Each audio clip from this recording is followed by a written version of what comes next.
గురువుగారు, ఒక ఇంట్లో జ్ఞానవంతులు, విద్యావంతులు, హ్మ్. మంచి ఉద్యోగస్తులు ఉంటారు తరతరాలుగా. యెస్.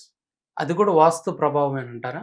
వాస్తులో మన ఇంటి యొక్క వాయువ్య మూల పర్ఫెక్ట్‌గా ఉండడం. అంటే పడమర వాయువ్యం సింహద్వారం ఉన్న, ఓకే. ఓకే. పడమర వాయువ్యం మెయిన్ గేట్ ఉన్న, పడమర వాయువ్యం వీధి సోలున్న, ఇంట్లో ఎటువంటి వాస్తు దోషాలు లేకుండా ఇలా వాయువ్యం నుంచి పాజిటివ్ డైరెక్షన్ నుంచి మనకి పాజిటివ్ ఎనర్జీ ఎక్కువగా రావడం వల్ల ఆ ఇంట్లో విద్యావంతులైన సంతానం కలుగుతుందని చెప్పవచ్చు. ఓకే. అంటే మనం జనరల్‌గా ఏం చెప్తామంటే, ఇట్లా పడమర వాయువ్యం వీధి సోలుంది గురువుగారు.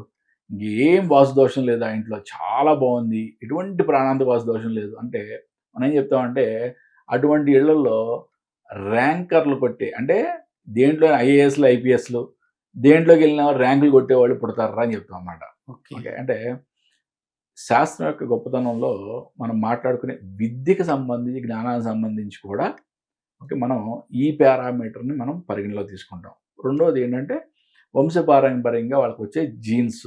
ఓకే. అది కూడా చాలా ఇంపార్టెంట్. ఇప్పుడు తల్లి, తండ్రి ఇద్దరు కూడా చాలా అద్భుతమైన ఎడ్యుకేటెడ్ ఉంటారు. హ్మ్. ఇవన్నీ నేను ప్రాక్టికల్‌గా చెప్తున్నా. నేను ఊరికే ఏమి కథలు చెప్పట్ల. ఓకే. చాలా అద్భుతమైన ఎడ్యుకేటెడ్ ఉంటారు. కానీ